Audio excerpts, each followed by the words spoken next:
Abri mão da faculdade para cuidar do nosso lar. Ele disse que merecia alguém mais ambiciosa e foi embora. Eu lembro exatamente do dia em que tranquei a matrícula da faculdade. Era uma manhã comum, mas o peso da decisão tornava tudo diferente. A papelada tremia nas minhas mãos enquanto eu preenchia o formulário no site da universidade, sentada na pequena mesa do nosso apartamento.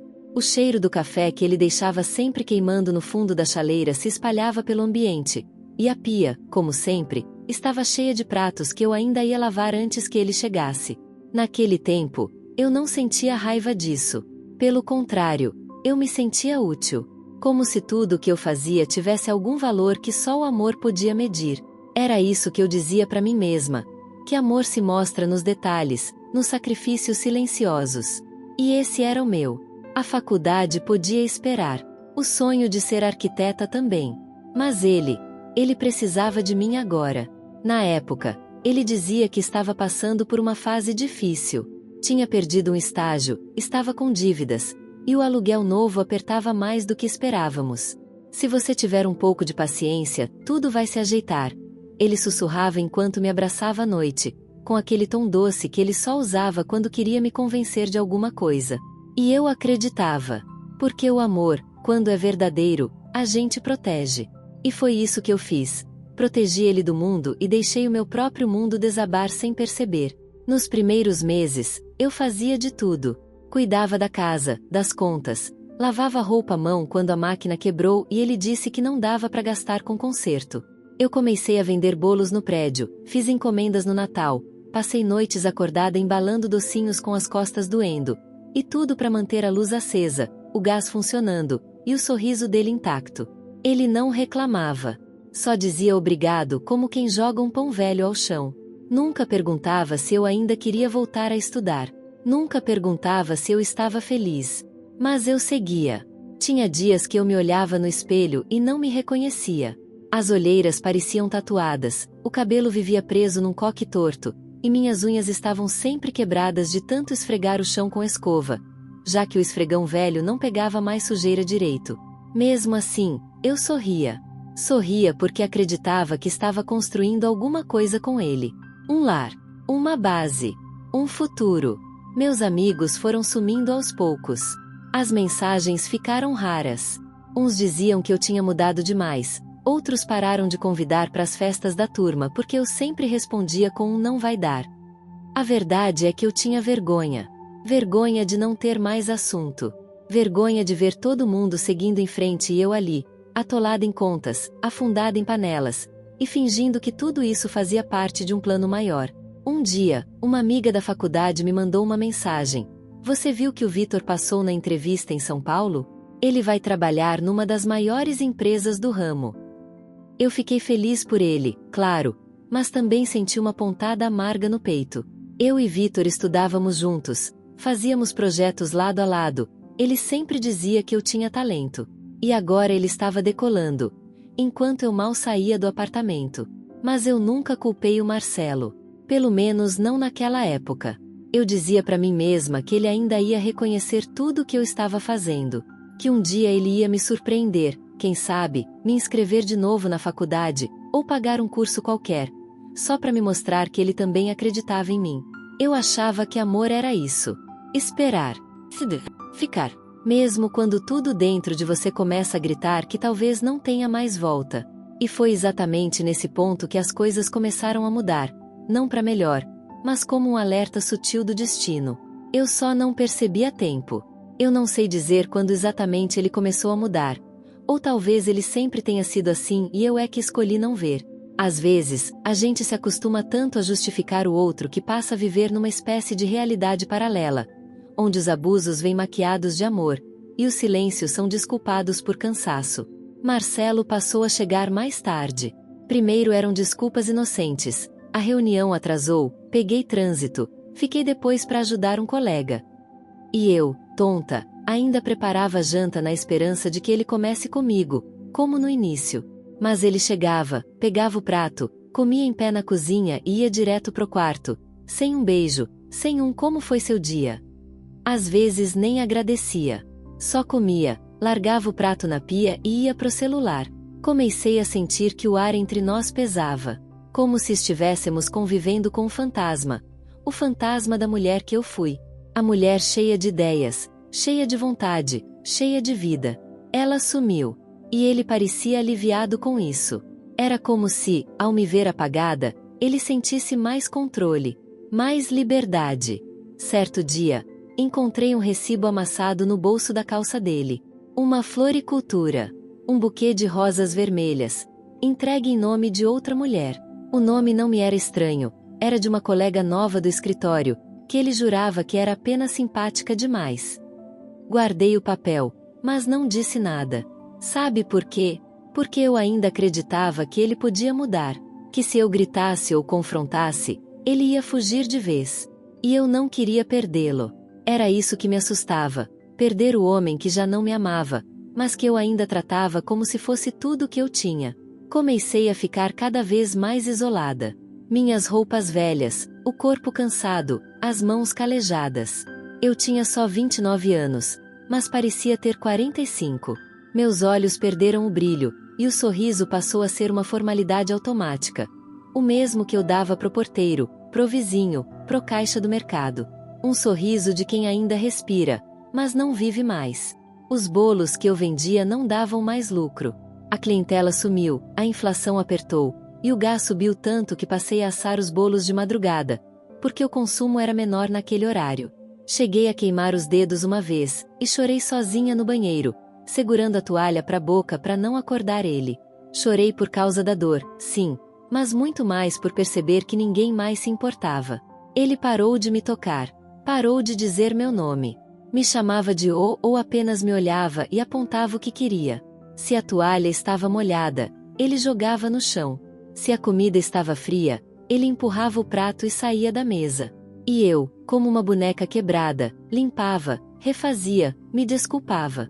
Por medo, por amor, por costume. Foi nesse tempo que descobri que estava grávida.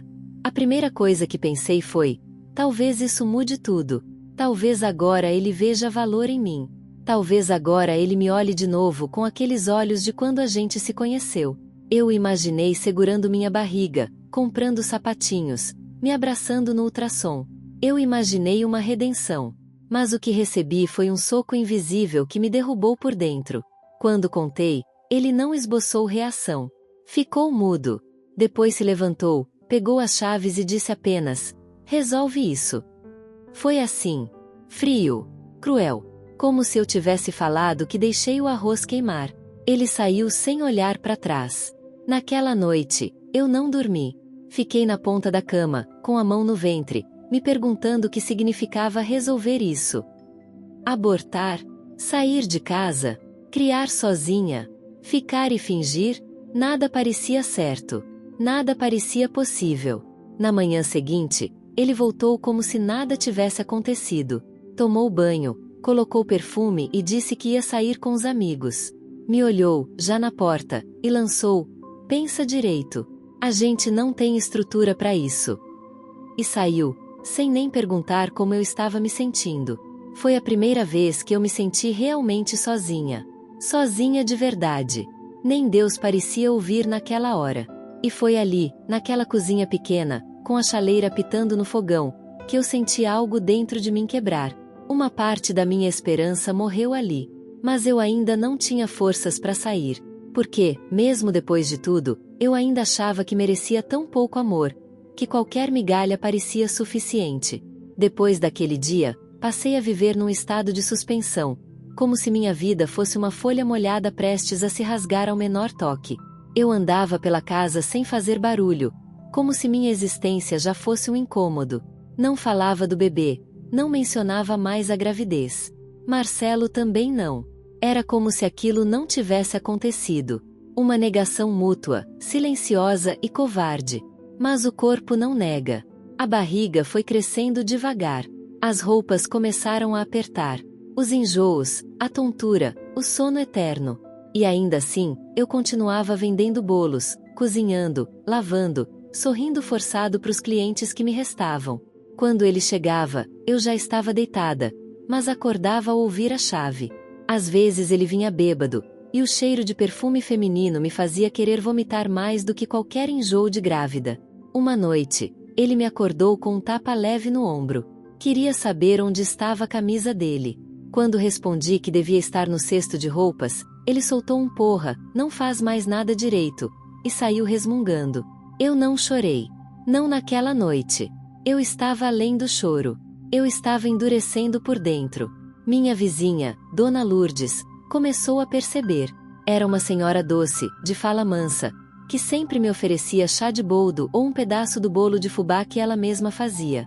Um dia, me viu comprando só arroz e salsicha no mercado e perguntou, baixinho, ele ainda tá te tratando mal, filha? Eu tentei sorrir, mas o rosto não obedeceu.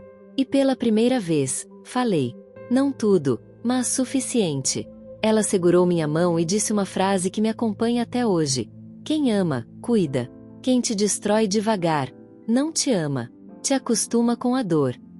Aquilo me atingiu como uma pedrada no meio do peito. Eu me dei conta de que estava vivendo uma morte em vida. E que o pior, estava prestes a colocar mais uma vida nesse mesmo ambiente. Foi a primeira vez que cogitei sair. Não com raiva, mas com medo. Medo de que meu filho crescesse achando que amor é sinônimo de ausência.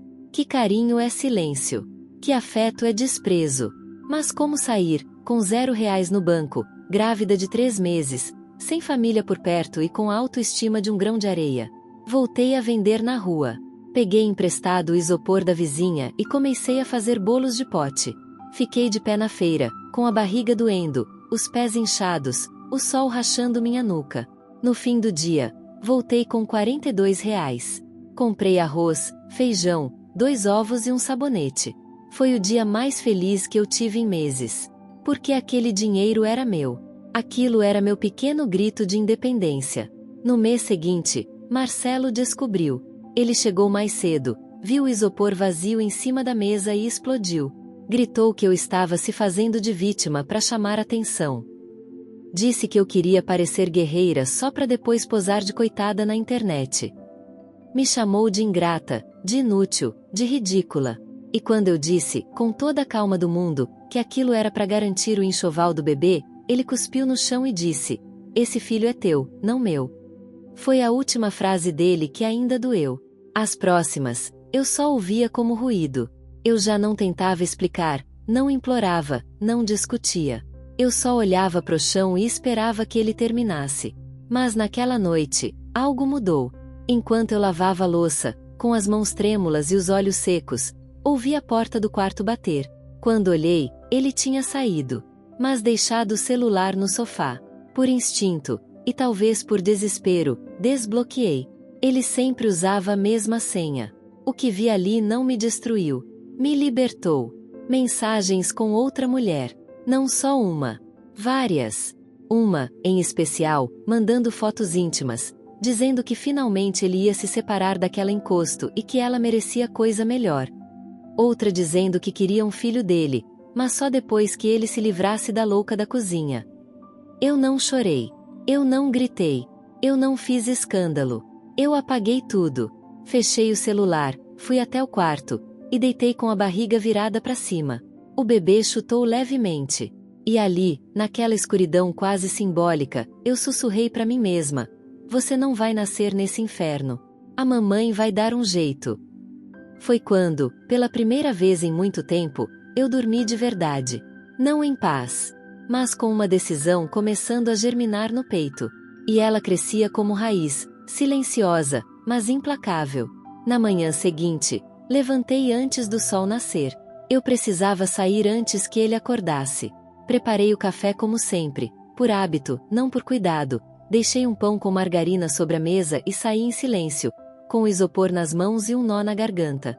Eu sabia que ele tinha notado o afastamento. Ele já não me tocava. Já não me olhava. Mas agora ele me evitava. Como se a minha presença o ofendesse. Como se o fato de eu continuar existindo, mesmo depois de tudo, fosse uma afronta. Aos poucos, fui me acostumando a trabalhar na rua. As dores do corpo eram constantes, mas a mente ficava ocupada. Eu gostava de ver gente, ouvir o barulho da feira, sentir o cheiro de comida misturado com suor e esperança. As pessoas perguntavam do bebê, me desejavam bênçãos. Algumas me davam moedas mesmo sem comprar, para ajudar no chá de bebê, diziam. E eu agradecia com o sorriso mais verdadeiro que conseguia forçar. À noite, voltava para casa com os pés duros de inchaço, mas com um pouco de dinheiro no bolso e a sensação de que, de alguma forma, eu ainda era dona de mim. Marcelo chegava cada vez mais tarde. E, quando chegava, já nem escondia mais. Certa noite, entrou com perfume barato impregnado na roupa e uma risada estranha nos lábios.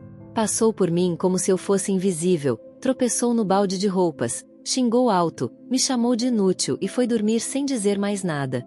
Eu nem me mexi, nem reagi. Naquela noite, comecei a juntar minhas coisas. Pouco a pouco, dia após dia, eu escondia itens num fundo falso que fiz numa mala velha da minha mãe. Roupas do bebê que comprei no bazar da igreja, um pacote de fraldas, as receitas médicas, meu RG amassado, o cartão do pré-natal. Tudo escondido, dobrado, embalado como se fosse contrabando. Porque era isso que minha liberdade parecia. Um crime. 2 semanas depois, Marcelo me chamou para conversar. Sentamos na sala. Ele de um lado, eu do outro. Os olhos dele estavam vermelhos. De raiva ou ressaca, era difícil dizer. Cruzou os braços e foi direto. Isso não tá funcionando. Disse. Não quero mais. Só isso. Sem explicações. Sem cerimônia. Sem nem ao menos dizer meu nome. Como se eu fosse um objeto que ele decidiu devolver. Eu assenti com a cabeça. Não chorei. Não implorei. Não pedi explicações. E foi isso que o deixou furioso.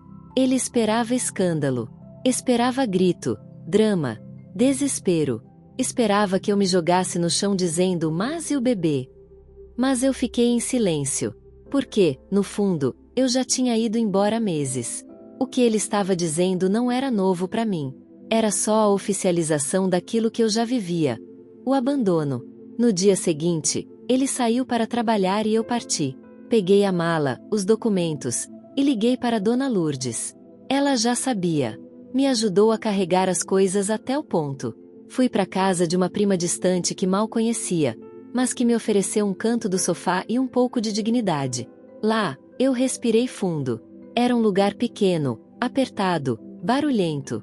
Mas ninguém me xingava. Ninguém me ignorava.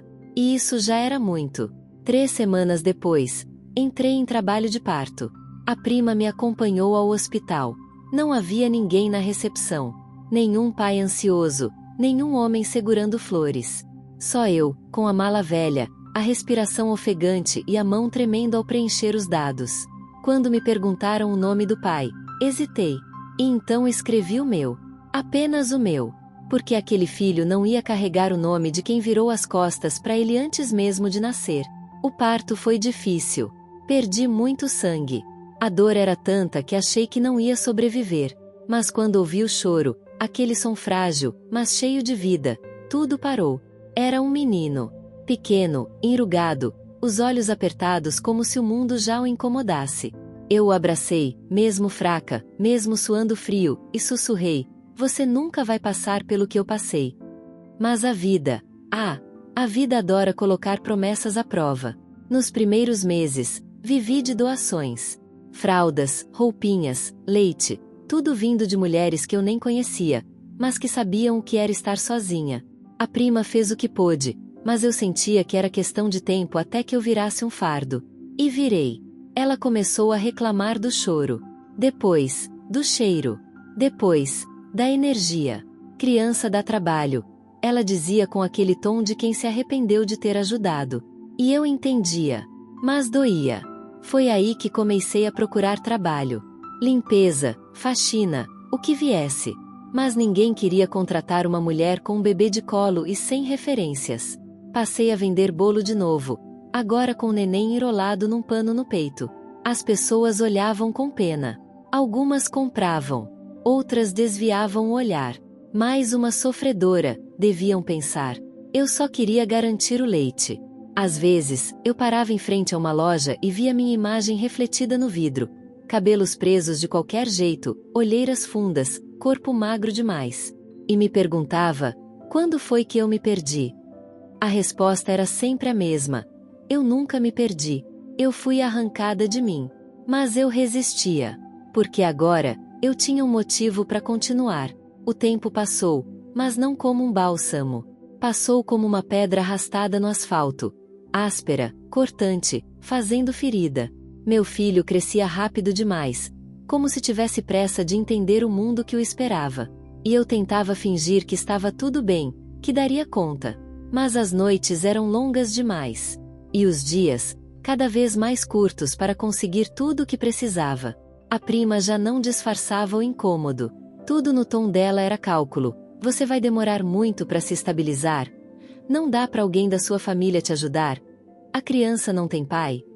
Eram perguntas disfarçadas de conselhos, mas que machucavam mais do que qualquer tapa. Comecei a dormir menos. Acordava antes do sol e dormia com o choro do meu filho como trilha sonora. As poucas amigas que ainda lembravam de mim aos poucos pararam de responder. Era como se eu tivesse deixado de existir socialmente. Nenhuma foto minha em rede social, nenhuma marca de curtida nos momentos felizes alheios. Eu era invisível. Uma mulher suada, com cheiro de leite azedo, carregando sacolas e culpas. Numa tarde abafada, saí para vender pedaços de torta doce em frente a uma escola particular. A maioria das mães me olhava com desconfiança. Algumas desviavam. Outras ofereciam moedas com pena. Mas nenhuma queria realmente saber meu nome. E foi ali, naquela calçada quente, que vi Marcelo novamente. Ele descia de um carro novo, sorrindo, de mãos dadas com uma mulher elegante. A barriga dela denunciava uns 7 meses de gestação. O filho que ele quis ter, com a mulher que ele escolheu assumir. O mundo pareceu parar por um segundo. Ele me viu. E fingiu que não viu. Passou por mim com os olhos firmes no horizonte, como se eu fosse apenas mais uma pedinte na rua. E naquele momento, eu fui. As pernas tremiam, mas eu não caí. Voltei para casa com o estômago vazio. Não consegui vender quase nada. Naquela noite, meu leite secou. Meu filho chorou até dormir esgotado. E eu encostei na parede, abracei os joelhos e chorei baixo, para ninguém ouvir. Mas o mundo não espera que você se recomponha. No mês seguinte, a prima me pediu para sair. Disse que precisava do espaço. Que ia alugar o sofá para uma estudante. Que não dava mais. Eu agradeci. Agradeci como quem pede desculpas por existir. Peguei o pouco que tinha e saí de novo com meu filho no colo. Os pés feridos e o coração quebrado em mais partes do que podia contar. Fui parar num abrigo. Uma sala com 10 colchões no chão, cheiro de mofo e lágrimas antigas nas paredes. Outras mulheres me olhavam como se dissessem: chegou mais uma. Ninguém ali queria estar ali. Mas todas estavam. E isso nos tornava iguais. Passei a viver de doações. Fiz cadastro em programas sociais. Preenchi fichas. Enfrentei filas. Ouvi que meu caso não era tão grave quanto outros. Você ainda anda, ainda fala, ainda respira, disseram. Como se isso bastasse para viver. Foi numa dessas filas que conheci Dona Graça. Uma senhora que fazia pães para vender e dividia o que ganhava com outras mulheres. Ela me acolheu com olhos moles e palavras firmes. Você ainda não caiu de verdade. Mas já tá perto. E me ofereceu ajuda. Me ensinou a sovar massa, a vender nas ruas certas, a trocar olhares por moedas. Com ela, eu reaprendi o que é afeto entre mulheres. O cuidado que o mundo masculino sempre fingiu não ver. Certa noite, enquanto estávamos sentadas na escada do abrigo dividindo um pão e falando da vida, ela me disse: você sabe, né, que tem mulher que nunca é escolhida pra nada. Só pra carregar. Você foi uma dessas. Mas carregar demais quebra.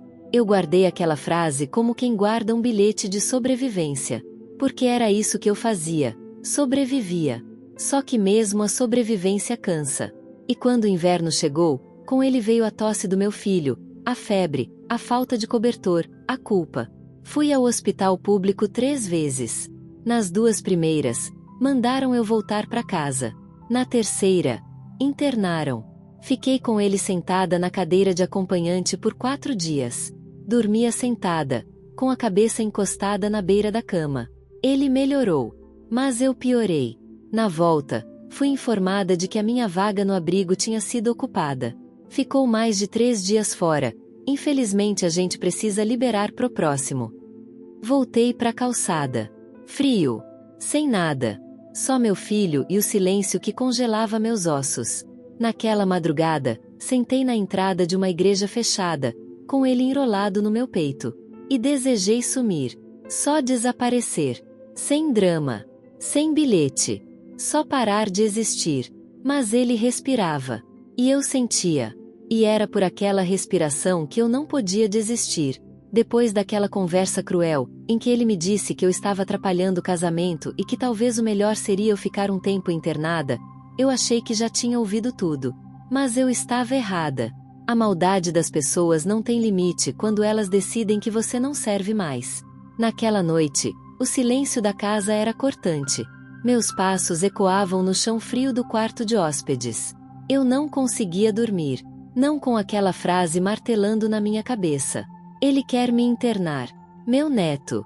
O menino que eu embalei no colo, que eu levei ao hospital com febre alta, que eu ensinei a amarrar os sapatos. Ele agora me olhava como um estorvo, como um problema a ser resolvido. E ela, a esposa dele, não escondia o alívio com a ideia. O plano já estava armado. Tudo o que faltava era minha assinatura. Um consentimento que eles queriam arrancar com chantagem emocional. No dia seguinte, o clima era estranho. Ele estava exageradamente calmo. A mulher dele nem sequer me olhava. Quando ela saiu para o mercado, ele entrou no quarto com uma pasta de documentos nas mãos. Vó, eu pensei muito. Isso aqui é só para te proteger, tá? Um lugar bom, com atendimento, onde a senhora vai ter acompanhamento médico. A gente vai visitar. Ele abriu os papéis sobre a cama. Olha, tem foto, tem até jardim. A senhora gosta de jardim, né? Eu não respondi. Vai ser por pouco tempo, só até a gente organizar melhor as coisas por aqui. O casamento, os preparativos, a rotina. A senhora entende, né? Ele estava nervoso. Mas não por mim. Estava nervoso por não conseguir me empurrar com facilidade. Porque eu estava ali, parada, firme, desobedecendo a narrativa que ele montou para si mesmo.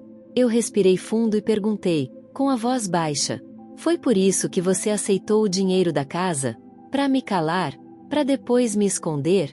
Ele não disse nada. Apenas desviou os olhos. Eu levantei da cama. Me aproximei dele. Toquei no ombro dele, bem de leve, e sussurrei: eu não sou um sofá velho que você pode empurrar pro depósito. Ele tentou justificar, falar que era pelo meu bem. Mas a verdade é que ele estava envergonhado de mim. Da minha aparência, do meu jeito simples, da minha presença na vida dele. E agora, com o casamento chegando, ele não queria uma velha sentada no fundo das fotos. Na semana seguinte, ele e a esposa começaram a me tratar como um item temporário da casa. Tudo o que eu fazia incomodava. Se eu limpava, estava mexendo demais. Se eu ficava quieta, era porque estava emburrada. Se eu perguntava sobre o casamento, diziam que estavam ocupados. E foi aí que a proposta se concretizou. Uma tarde, ela chegou com um sorriso vitorioso e disse: conseguimos uma vaga excelente. Particular. Com atendimento 24 horas. Até manicure tem. A senhora vai adorar. A forma como ela dizia a senhora soava como coisa. Eu quis rir, mas só consegui chorar. Fui levada de carro, como se estivesse indo a um passeio. Entrei na clínica. As luzes eram frias. O corredor cheirava a produto de limpeza e abandono. Vi outros como eu, esquecidos. Todos com aquele olhar que só quem foi descartado conhece. Eles ficaram por 20 minutos. Me deixaram uma bolsa com algumas roupas. Um celular antigo. Um cartão com o número de um psicólogo. A gente volta no domingo. Prometo. Eles nunca voltaram. Nos primeiros dias, eu me perguntava o que eu tinha feito de tão errado. Onde eu errei na criação, no afeto, na entrega. Será que amar demais se volta contra a gente? Com o tempo, fui parando de perguntar, porque nenhuma resposta que eu imaginasse era pior do que a verdade. Eles simplesmente não se importavam mais. O dia amanheceu com neblina e sirenes ao longe. Eu estava com a cabeça encostada na parede da igreja. o corpo entorpecido pelo frio e pela exaustão. Meu filho dormia agarrado a mim, o corpinho ainda febril, murmurando palavras sem sentido no sono. Eu não sentia mais os dedos dos pés. Meus lábios estavam rachados. E meus pensamentos estavam distantes.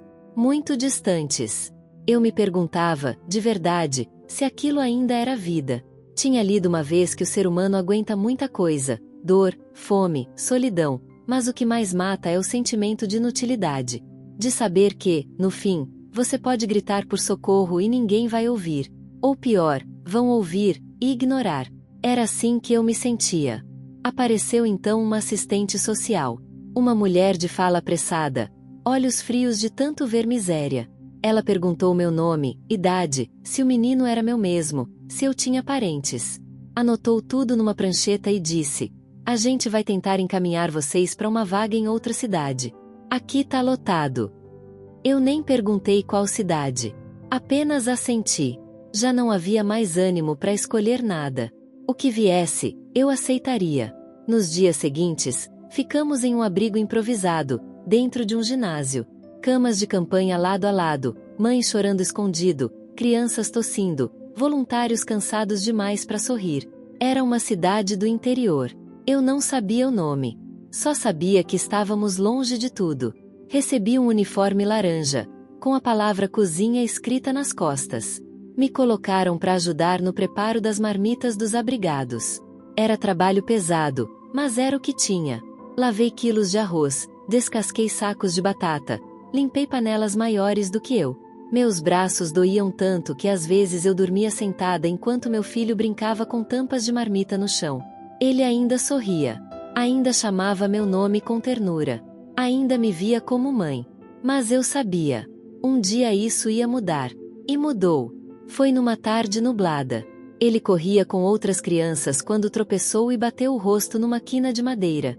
Abriu um corte feio. Sangue, gritos, pânico. Corri até ele, abracei forte. Tentei estancar o sangue com meu próprio avental.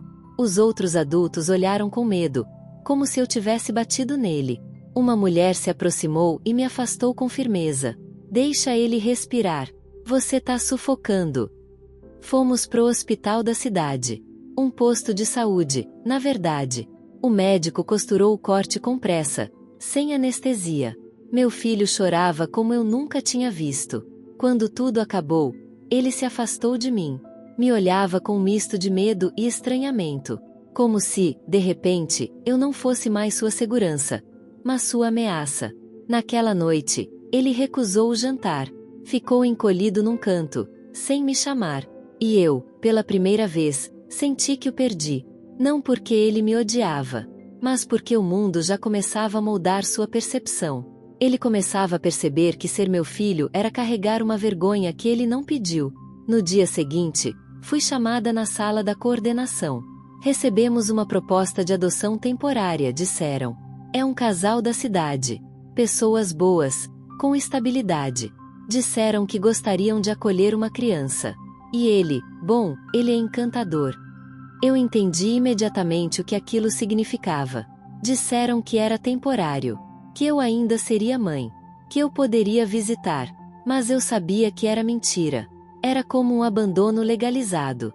É pro bem dele, disfarçado de bondade. Uma amputação emocional. Me ofereceram um formulário, um espaço para minha assinatura. Fiquei olhando aquele papel por horas. Meu filho dormia num colchão do lado de fora, cansado, frágil.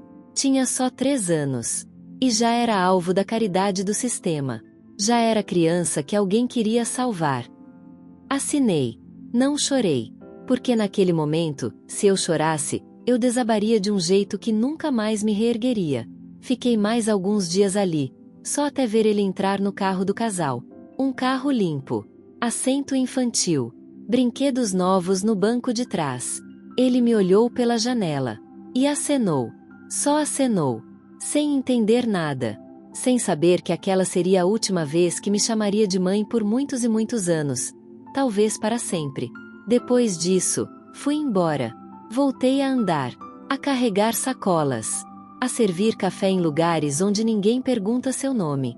Me mudei de cidade. De sobrenome. Virei um vulto. Alguém que existia apenas no intervalo entre os boletos e os turnos noturnos. Um corpo presente. Uma alma ausente. Hoje moro num quartinho de fundo. Durmo em um colchonete. Trabalho limpando banheiros num hotel de estrada. Os clientes entram, deixam sujeira, saem. E eu limpo. E sigo. E vivo. De algum jeito. Não tenho fotos dele. Nem lembranças alegres o suficiente para manter emolduradas. Só tenho silêncio. E a certeza de que fiz tudo o que pude. Mas às vezes, no escuro, eu ainda ouço uma voz infantil me chamando de mãe. A voz que um dia me fez levantar, sorrir, resistir. E essa voz é o que mais dói.